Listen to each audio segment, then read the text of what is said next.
Okay,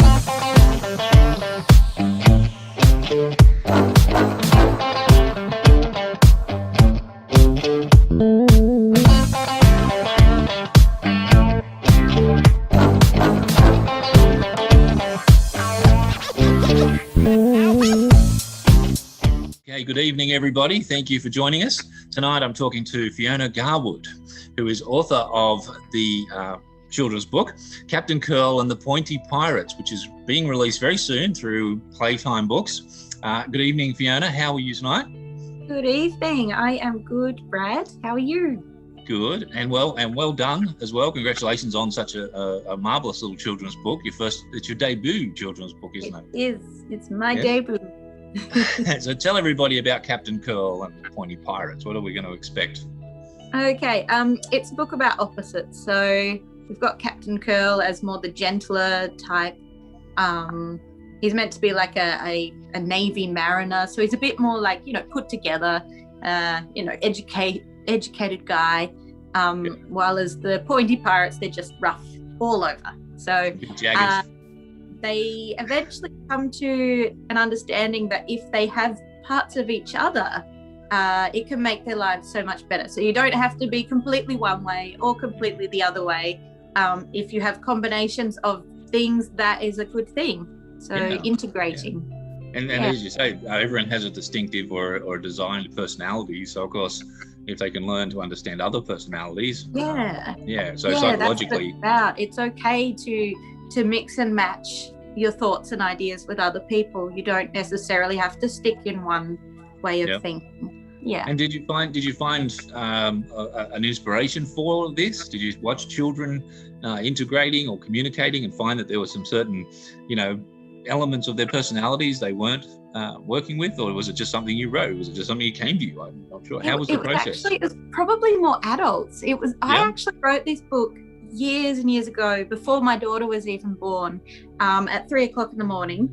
And I was just like, you know what? Like, kids do like opposite stories, and it just seemed like such a nice idea to teach them that they don't have to just disagree with their friends. Like adults, it was more learning from other adults that we don't necessarily have to have one idea, and then if they have a different idea, then that is not okay. It's all right for everyone to have different opinions, but for us to take little bits from each other's opinions. So I guess, that has sort of tied into my life now as an adult. As a mother. I was an adult before when I wrote this, but as a mother now, I see that with the children, and I do see them interacting, and it's like, you can like that toy and so can that person, and you can put your own ideas into your imaginative stories and things when they play together, and everyone can just add something to the group. And be brave, be able to have their own voice and not be afraid. I like that. You had kind of an element, which people watching will get to read and enjoy, but you had kind of an element of that challenging bully thing too as well with children, but you handled it in a way in the book, in the story, that was not confrontational, but more understanding to the pirates' differences. And tell us about that again. Was that a conscious choice about addressing a small issue, or was it just something that happened naturally through their characters? I think it happened naturally, and I think the whole, pirates, that's what they do. Like, sometimes that's how bullies are conditioned to push people around. Like they almost, it's unconscious for them. They kind of just do it sometimes, which is a real shame. So bringing that consciousness about it and going, oh, this is a round thing. It's not sharp like everything else that we have. Hang on. If we work together instead of fighting these people, maybe we could all have a good time. And we never get to see afterwards. We never see them sail off and live happily ever after, but we assume that their lives are better off from meeting each other. Well, they've certainly worked out some key issues before, through the process. So that's good. So have you had your family review and read and incorporate opinion on this book as well? Has it been positive? And friends, have they given you support? Yeah. A lot of my friends have really enjoyed reading it to their little children, because of course I'm a part of a lot of mums groups and things. I think my family haven't read it for many years, because I show them usually after I've done something, but they said you should really try and get that one out there, Fee. Just try the waters with that one and just send it out into the universe and see what happens. So yeah, they've all enjoyed reading it for sure. You're looking forward to the new edition of it, I guess, or the new publication. That's exciting. Polished, perfect. Like, well, not perfect, but like, you know what I mean? Like polished edition where it's professional, it's ready for everyone to enjoy. And that's all I could ever want, is just for lots of people I don't know, to be reading my books and enjoying them with their families at home.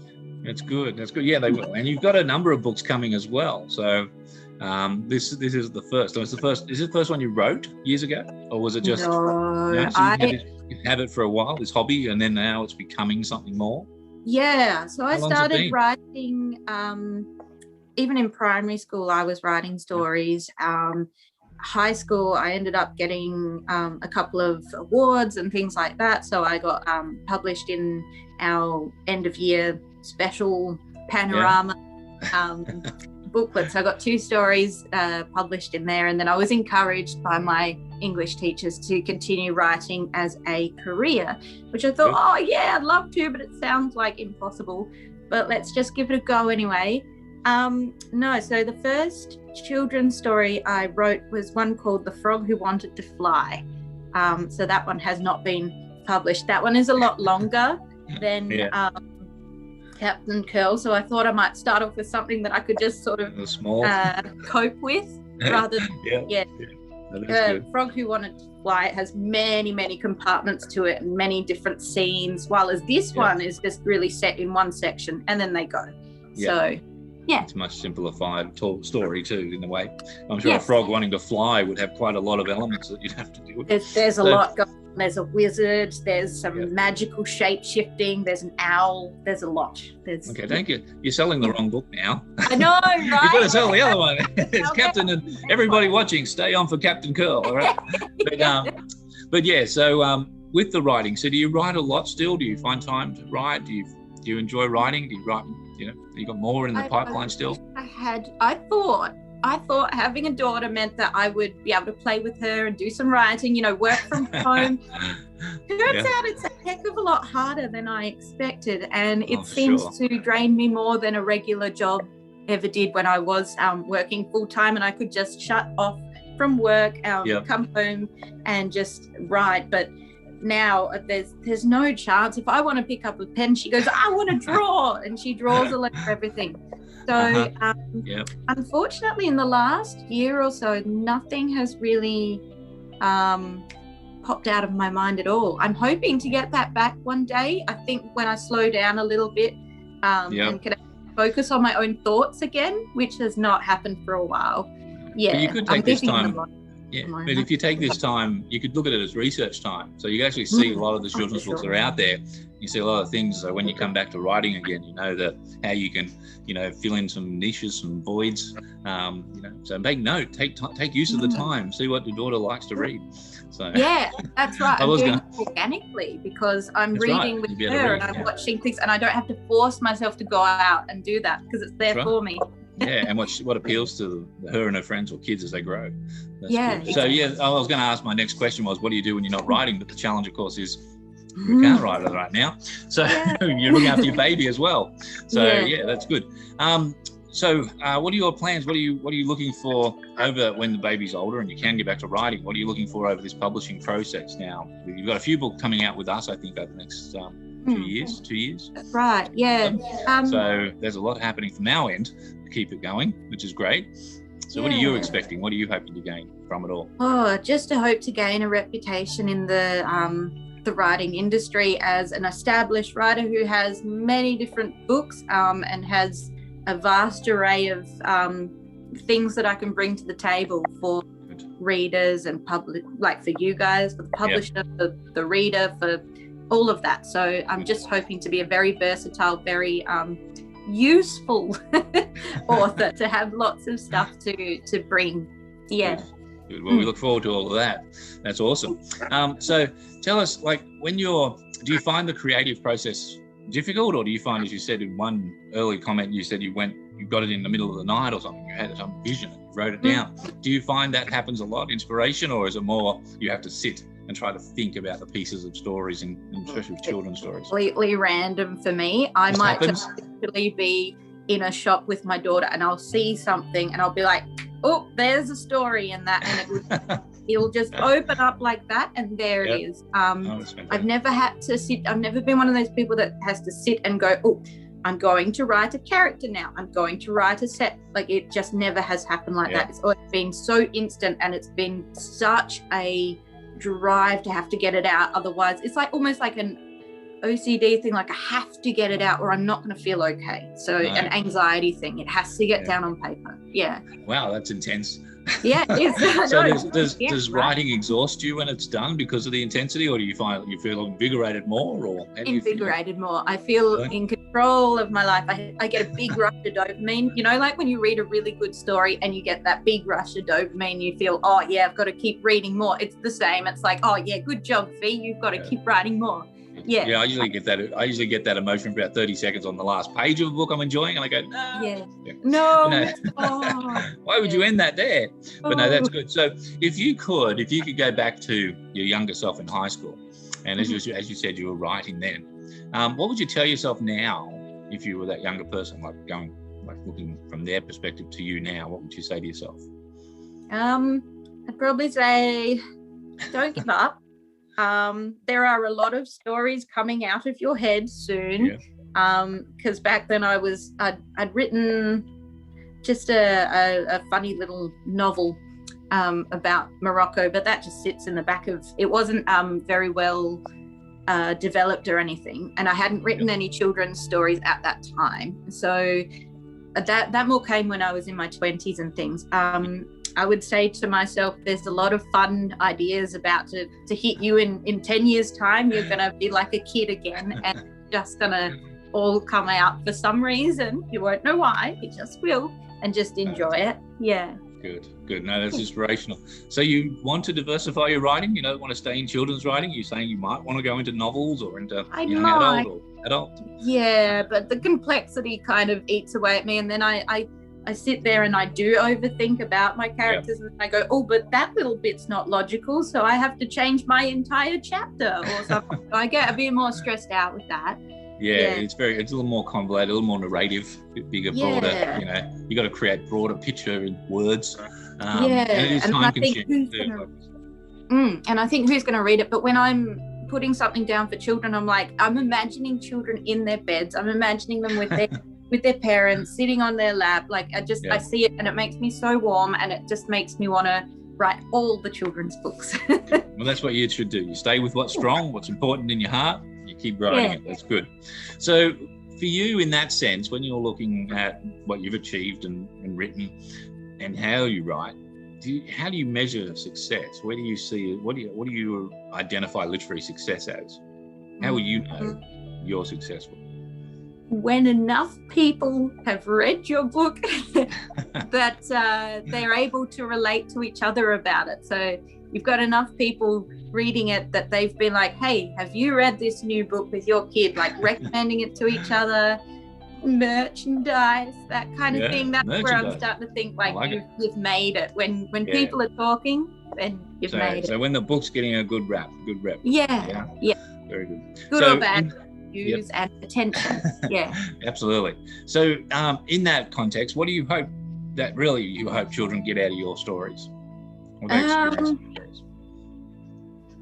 Maybe a memory. So like when they grow up and they look back at those books, they're like, oh, I remember sitting with mom and dad or with grandma and grandpa reading that book, and for it to possibly teach them things like obviously with Captain Curl and the Pointy Pirates, there is a strong message of differences can be okay. And when I wrote that book to myself, that was almost a bit of a reminder that sometimes, because I can be quite stubborn, so to write that book, I was like, oh, this is a bit weird. Where's this coming from in my head? Because usually I'm not always okay with taking other people's ideas and giving them my ideas and us all like cooperating like that. But there was just something so running through the whole surface of just basic understanding of the universe. You know what I mean? Like it's just innate in everything, just something that everybody gets. So yeah, that's the type of thing, just something to be like, oh yeah, that's a little reminder that is like a thing that we can all remember, that we're all able to work together by sharing ideas. Well, it's a beautiful message. And everybody watching too, if I'll just make a little note, Fiona, to talk to our viewers, you can also buy this book everywhere online and on your local bookstore. It's coming in August. So depending on when you're watching this video, it's either out now or it's coming out very soon. And of course, it is a wonderful book by Fiona Garwood. And it's called Curly, Captain Curl and the Pointy Pirates. Sorry, I had to get the title correct myself. So one last question, Fiona, before we go. So what would, trying to think of a really good question for you. What would you say is your odd little eccentric, your writer's quirk? You know, like what would you say you have to be doing or you do, or something that's sort of become habitual when you are writing, if you recall? I know you've been busy with your daughter, but if you, before that, when you used to write, what would you say was one of the things that you noticed you had to write in a pair of shoes, a certain pair of slippers, you had to listen to music, you had to be in a certain chair.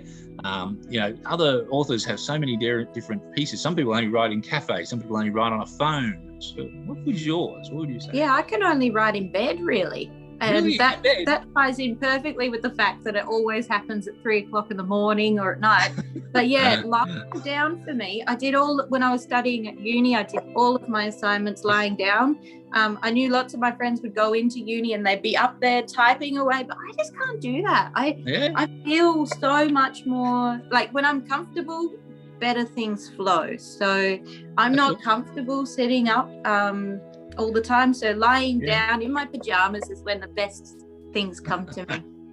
That's definitely an interesting quirk, so well done for that one. I think you probably get the prize this week, actually. Woo-hoo! Had a few ones, but right, laying down is certainly, you know, if you sit upside down hanging by your feet, that'd be even more impressive, but that'd be even more. Unfortunately I don't know where to swing from, but no worries. Well, it's been lovely talking to you, Fiona. Thank you so much for talking with me. And we're looking forward to this book's coming out. So everybody, as I said earlier, just grab a copy when you can, enjoy it, share it with your children, share it with your friends' children, and really support Fiona, a new Australian author. We're really proud of you. So well done. Thank you so much. Thank you everyone for watching, and we'll see you at the bookshop. Talk soon. Bye. Bye.